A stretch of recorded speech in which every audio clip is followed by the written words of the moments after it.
Willy Shih is the Robert and Jane Chizik Professor of Management Practice in Business Administration at Harvard Business School.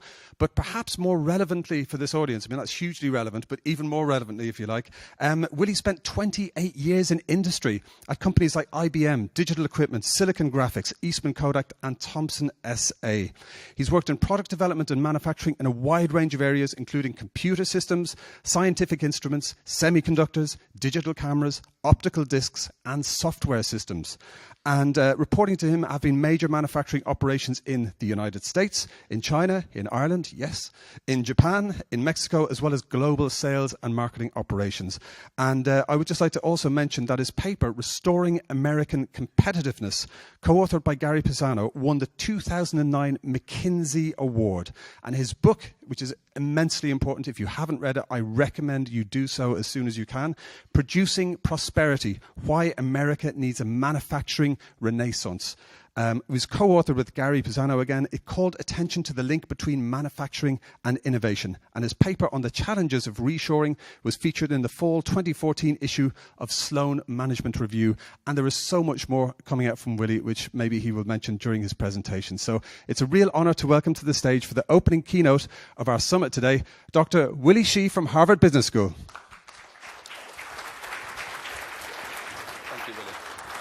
Thank you very much. I thought that was going to be a short introduction, but anyways. Okay, so here's what I'm going to do today. Now, it occurs to me that many people in Washington, if you aren't in manufacturing, you don't actually see a lot of this stuff. Okay, so this is. I thought what I would do is I would supplement a lot of my comments with videos that I've shot in various places. I mean, not too many people see stuff like that. So my agenda today is. I'm going to give you a little bit of history on growth of the tradable sector and how we kind of coined this commons problem. I'm going to talk about globalization of supply chains. And the main subject I'm going to talk about is really rebuilding the industrial commons. And I'm going to give some specific ideas, some of which have made it into the report. Okay, so hopefully I'll take maybe a half hour and we'll have a little bit of time for questions. I think that was the plan.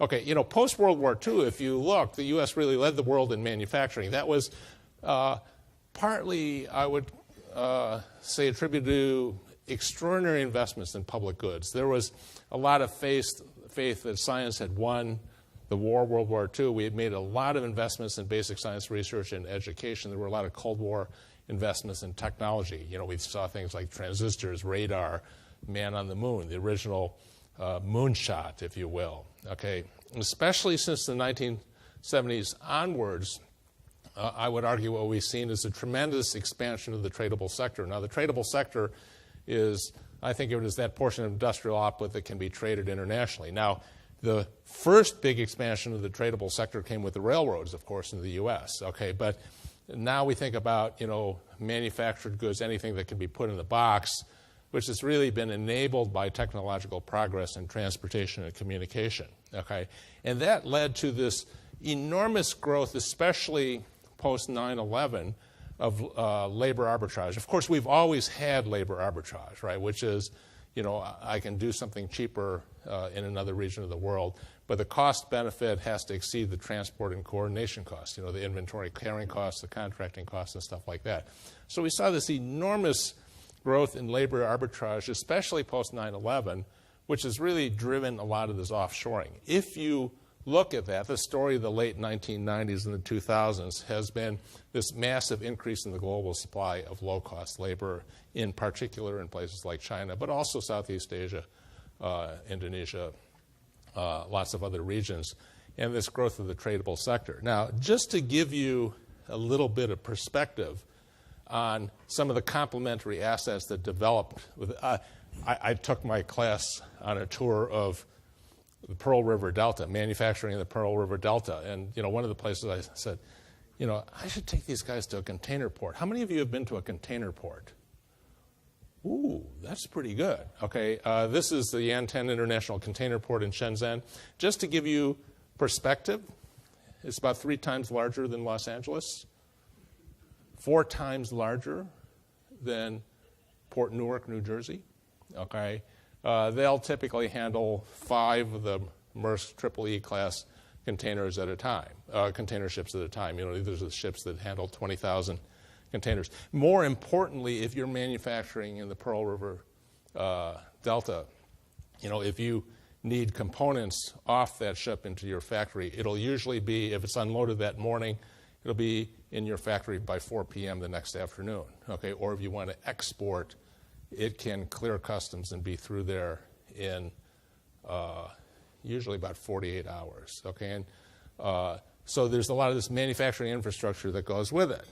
Now, the other thing that we've seen, you know, in the old days when people were very vertically integrated, now post AT&T Time Warner, I guess we're going back to vertical integration, okay? But, you know, if you thought about vertical integration in manufacturing, right, one of the things that happened is kind of this specialization, which was driven by complexity and division of labor, where I would outsource some of these pieces, and then eventually I would offshore more and more of the pieces, okay? Or now more and more of the components have gone offshore, if you will, okay? And there's been this tremendous effort, which I don't know how visible to us here in the U.S. has been. It's really around localization of offshore supply chains.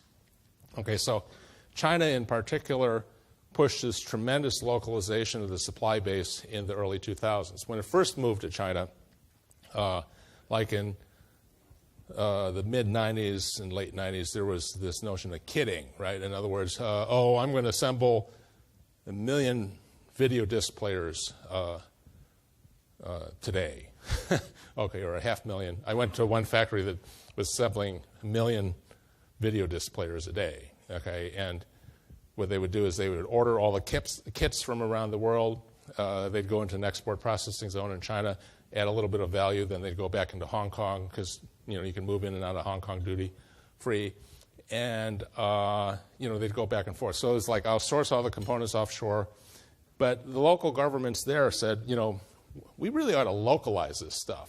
Okay, so they produced a lot of incentives to localize, which, you know, for China that meant, well, we'll give you access to our domestic market without the VAT and the import duty. Okay, so China's now captured the supply chain in many, many sectors, especially when you look at electronics, for example. Okay, localization takes time and money. It takes, they've done this over 10 years, but they've really localized it well. I should also point out that local suppliers were very good students in the process, okay? I was interviewing one of the world's largest battery makers, okay? And the manager there used to work for an American company. He said, I was working on strategic sourcing. We wanted to develop suppliers as one of the major strategic partners in China. We wanted them to grow. Okay, so ESI, early supplier involvement, and everybody's heard about that term, right? The suppliers had to not only be able to provide the manufacturing capability, but also the design and capability. That's why this required a higher level of, you know, collaboration, right? So here's an American company that taught this company. Of course, once that American company got into trouble, he jumped over to the supplier, right? And now they're one of the leading manufacturers of batteries in the world. Okay. So one of the consequences of this is you don't find a lot of these types of factories in the U.S. We have a few semiconductor fabs. The picture on the right is a Generation 10.5 flat panel display factory in Hefei, China, that I visited last month. That factory, by the way, is 1.3 kilometers from one end to the other. Okay, and you can always recognize flat panel display factories because they have these loading docks on the upper floors, right? Because you know, they have air handling on the top floor and equipment chases on the lower floor. The manufacturing floor is in the middle.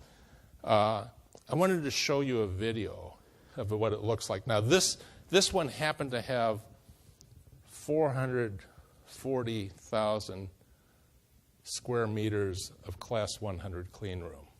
Okay, anybody who knows what a Class 100 clean room is, or what 440,000 square meters is, you're not going to find anything like that in the U.S. Okay, now this video is from BOE. This is their Beijing Gen 8.5 fab, so it's smaller. But what they do is you can see they design your TV screens, your flat panel. That's a sheet of glass, 0.7 of a millimeter thick, size of a king-size bed. Okay, and so you see, you can't handle something like that because if you try to lift it, you'll break it. Okay, so the entire factory, in the case of the Hefei 10.5, Gen 10.5, the entire factory is automated. You don't see very many people inside the critical areas. It's 440,000 square meters of class 100, and then there's several tens of thousands of square meters that are class 10, where they're going to do all this processing completely automated. That level of industrial engineering you don't see in the U.S. anymore. So you'll see, like the Hefei fab will produce 6 75-inch flat-screen TVs at a time, or 8 65-inch flat-screen TVs at a time. It's a big glass sandwich. I have to take 2 pieces of glass. I have to print transistors on one side and cells, and I have to put a color matrix array on the other side. I have to glue them together with no bubbles, and I have to line them to 0.4 of a micron. Okay, on a sheet of glass that will flex that much if you don't support it. All right, and it's the size, well, actually, the Gen 10.5, the size of the glass is about the size of a one-car garage. Okay, so we don't see a lot of that type of manufacturing in the U.S. anymore. So you've seen enough of that, right? But I try to show this in Washington whenever I can, because it's like, oh, by the way, before we start a trade war with these guys, let's make sure we understand. I did that over the NEC, and it's like, wow. Okay, so, you know, we talked about the Industrial Commons. My first recognition of the Industrial Commons, this was in the paper that Sridhar mentioned in Harvard Business Review. It came from my years at Kodak, right? I showed up at Kodak in 1997, and I was told, build a digital camera business. Okay, the problem was, so setting Rochester in 1997, you know, it turns out that back in the 60s or 70s, some consultant, maybe they were trained at the Harvard Business School, I don't know, told Kodak, it's like, you make all your money in film. You don't make any money in cameras. Get rid of the camera part, and your profitability will go up. Yeah, they got rid of the camera part, and their profitability went up. Okay, the problem was, in the transition to digital, I show up, and it's like, I need zoom lenses. We don't do any of that here, right? I need shutters. We don't do any of that here. I need, you know, image sensors. We don't do any of that. Because between outsourcing the camera components and the offshoring of the electronics industry, none of those key components were made in the U.S. anymore, even down to rechargeable batteries, right? Even though the technology was by and large invented in the U.S., right? And I said, well, this is just like Garrett Harding's tragedy, The Commons, right? Nobody took care of the commons. And that's actually where the term industrial commons came out of, okay? So for me, it had a question with far more serious implications, right? I actually, you know, how many of you have an iPhone 10, right? Has an OLED screen, right? This was the first OLED production line in the world. It was mine, okay? But, you know, the question you have to ask is, does it make economic sense to conduct advanced R&D in fields when the commons is gone, right? Organic electronics, display materials, nanomaterials, all of that stuff, right? You can't do it over here because that early commercialization cycle is important. So we synthesized that into this paper, which actually got a lot of readership in China. Actually, our book, you know, on producing prosperity, which came out of this, I got a call one day, or I got an email from somebody in China, this Chinese ministry, and it's like, we're translating your book. We'd like you to write a foreword. So I go to Harvard Business Publishing, and it's like, hey, did you see this? They're going to counterfeit the book, and they want me to write a foreword. Okay, and they came back. It's like, no, it's okay. You know, they actually asked for permission, and they're going to pay royalties. It's like, wow, that's novel. So I wrote the foreword. You know, that book has sold far better in China than it has in the U.S., right? And everywhere I go in China, people, you know, one of the chairmen of one of the companies, he said he had been down to a regional company meeting down in Sichuan province in Chongqing. He says, everybody has read that book. Harvard Business Publishing has not done well with that book, you know, in the U.S., but it's done well in China. But anyways, okay, let me go to kind of some principles and then it's like, where do we go from here, right?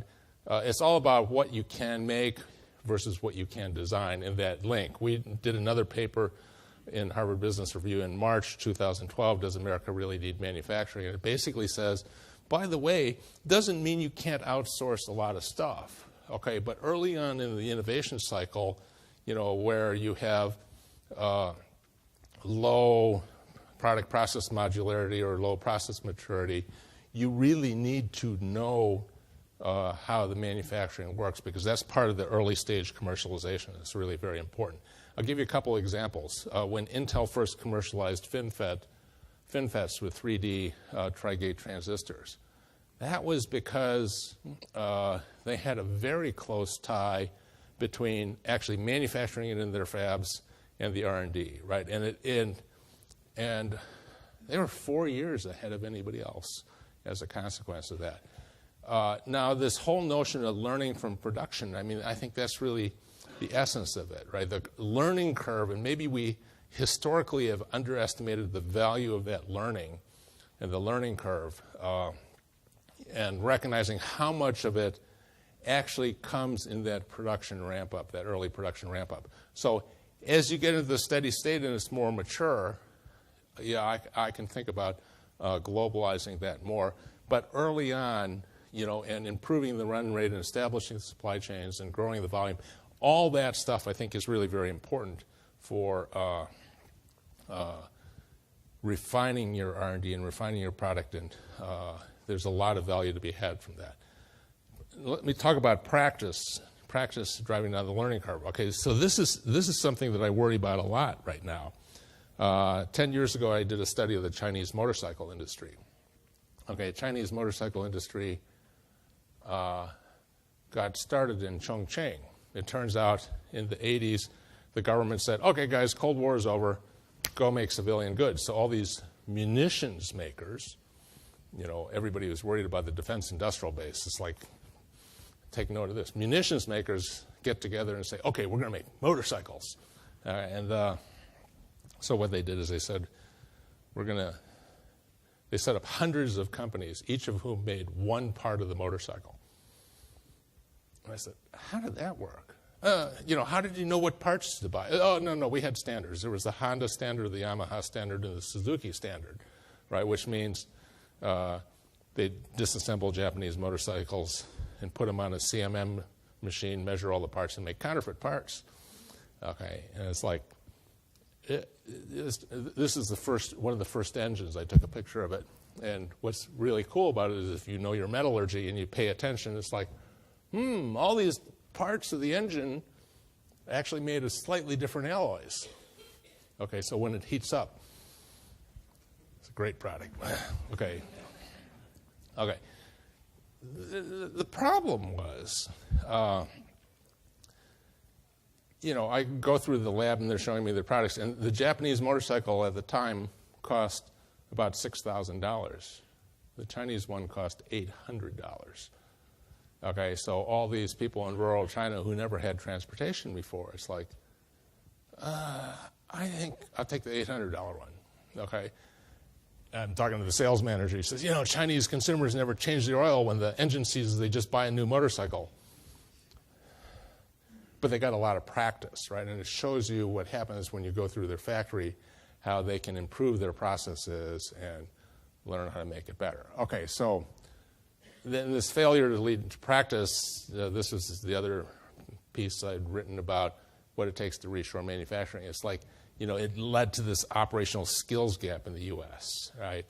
Do we have the managers who really have the breadth to evaluate those choices? Another thing that I just wanted to mention that we're fighting against is know-how diffusion. I spent many years at IBM. One of the examples was in semiconductors. There was this transition to copper wiring. IBM has spent 20 years of R&D on how do I use copper wiring in semiconductors, right? Because I have this electromigration problem with copper. Okay, copper is a better conductor, but ultimately because they had done disk drives in thin film heads, they've developed this Damascene process. It's copied by competitors within 2 years after spending 20 years developing it. Okay. Another example on know-how diffusion. I mentioned it to a couple of you earlier today. If you rode around in a Chinese car 10, 15 years ago, I did one summer because we had a project going on in China. We hired this cab company, and they had 2 cars. One was a Chinese copy of a Korean car. The other was a Korean copy of a Japanese car, okay? And the Chinese copy of the Korean car was not very good, right? If you wanted a 6-speed dual-clutch automatic transmission, you had to buy a BMW or an Audi or a VW or, a GM car or something like that. These days, I can get the software that will help me develop all this stuff, right? So now if you go ride around in some of these Chinese cars, they're pretty good because of the capability. The piece that's featured in this month's Sloan Management Review about why high-tech commoditization is accelerating looks at this. So what that says is we have to assume that innovations have half-lives that are constantly getting shorter, right? Because the pace of knowledge diffusion is accelerating and know-how flows through lots of these different mechanisms. Okay, now, I think then the question is, so that says you have to keep your innovation pipeline full. So I don't want to depress you at this point. Okay, so now the question is, what do we do?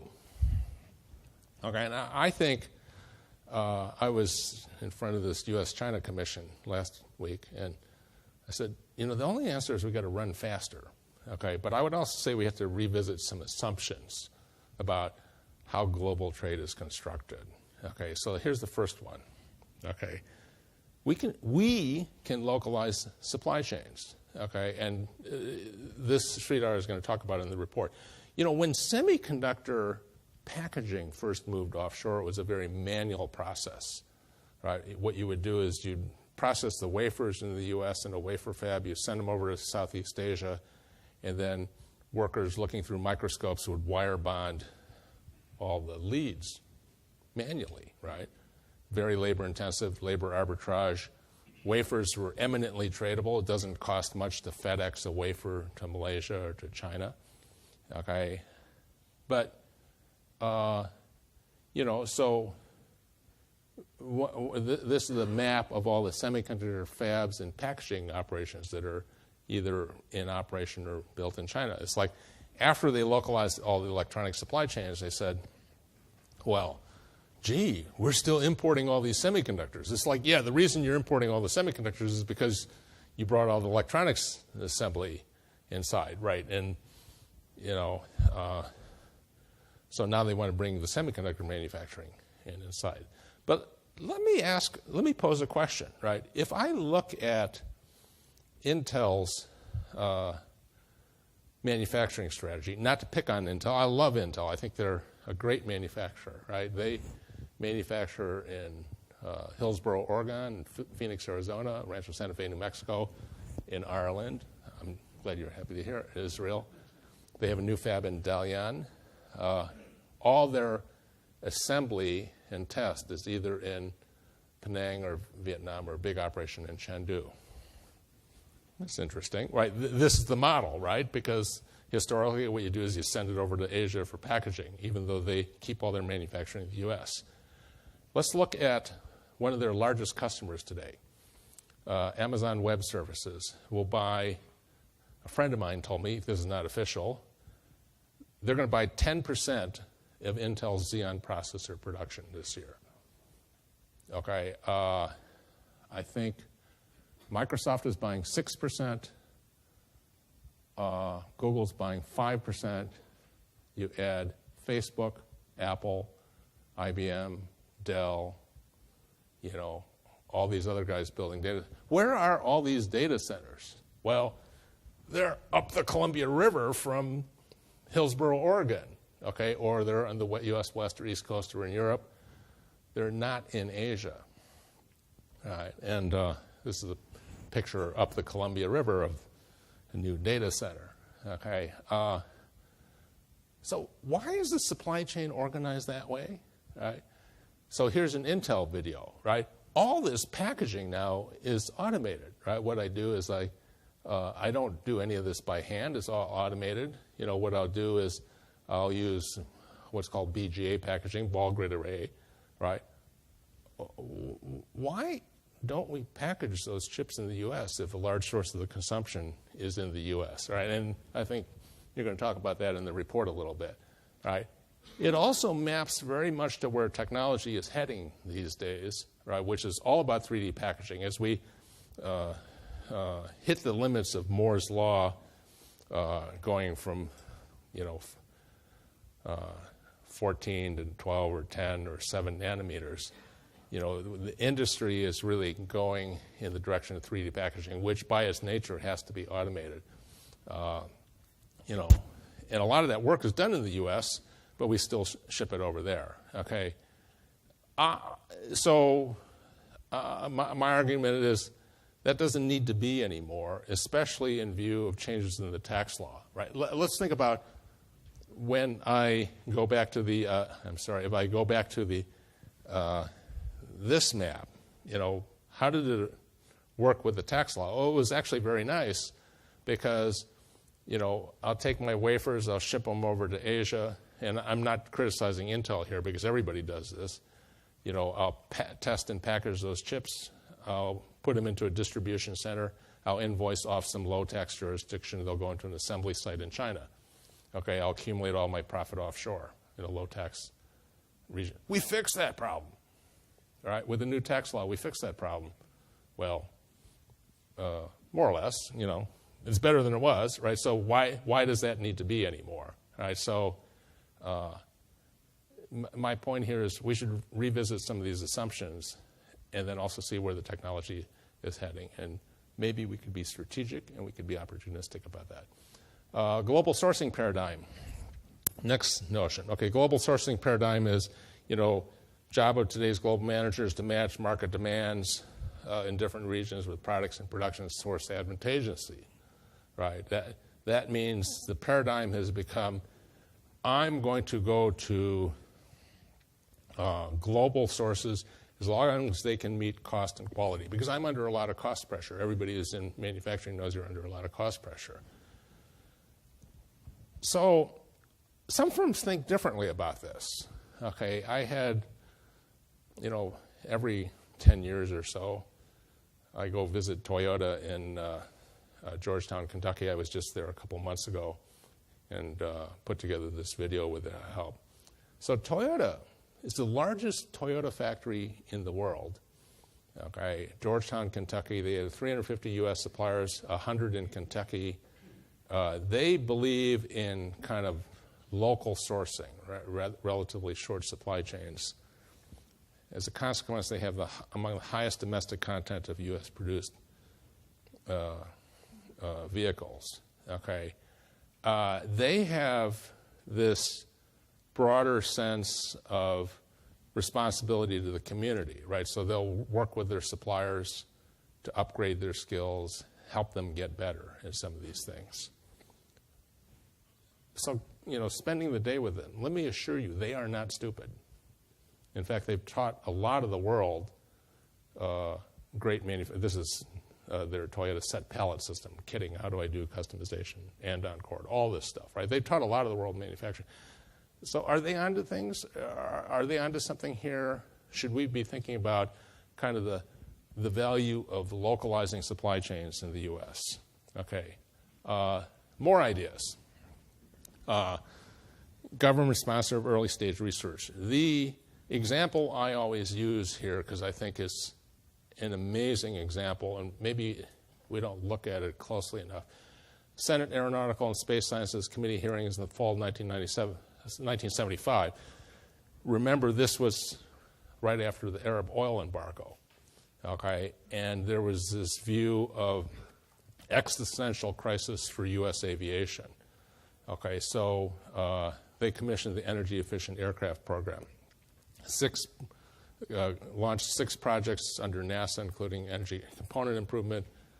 I won't list all those. They contracted with Pratt & Whitney and GE for early stage research on advanced propulsion systems. If you look at the output of that program, one of them was, early on, it was the single annular combustor, which went into the CFM56 engine, and the dual annular combustor, and twin annular premixing swirler, this so-called TAPS combustors. You know, the CFM56 is the most successful commercial aircraft engine in history. Okay, and the hot section is made in the U.S. Right? They have a partnership with Safran in France, who makes cold section stuff, but the critical components are made in the U.S. GENX has benefited from these kinds of government investment in being an early customer. Okay, other things that came out of the Aircraft Energy Efficiency Program, winglets. How many of you know what winglets are? You see them on airplanes, right? They all that came out of this program. Supercritical wing, which is used on basically all modern aircraft. Laminar flow, which is used on 7879. So it's a great example of kind of the government funding early stage pre-competitive R&D. And you know, this is a quote from Boeing. NASA's work on monitoring the sound barrier provided fundamental understanding of transonic and supersonic aerodynamics. Right? It's like this is investments in basic science at its best. Okay, and there was a report that called this the Apollo program for aeronautics. We often talk about, wow, we need an Apollo program because we saw the benefits of that. Well, this was kind of an Apollo program for aeronautics. The PCAS report, President's Council of Advisors on Science and Technology report that came out right at the end of the Obama administration, which, by the way, has achieved bipartisan support, talked about very much the same type of thing, which is, you know, we need more of those moonshots, Apollo-like programs, investing in early science and research. But this is an example that really shows you the U.S. has unquestioned leadership in these areas of technologies. It's because of that string from government investment in R&D to commercialization, and companies who were very good about protecting that know-how and keeping it at home. Okay, I'm arguing for more funding for basic science. Like it or not, we are in a race. Everybody else in the world has figured it out, right? Maybe we don't think about it as a race. I think about it as a race. You see how total R&D spending, federal R&D as a percentage of GDP has really gone down over the last couple of decades. You know, I always use the example of federal funding for the Human Genome Program and a lot of other ancillary things between NIH and NSF. What it has done, I live up there in that corner, right? You know, so I walk through all this stuff, and this is like the life sciences cluster in the world, right? If you are going to do life sciences, even Chinese companies are moving into here, right? Because they got to be part of it, and so we see that kind of those visionary investments in basic science R&D and how they play out.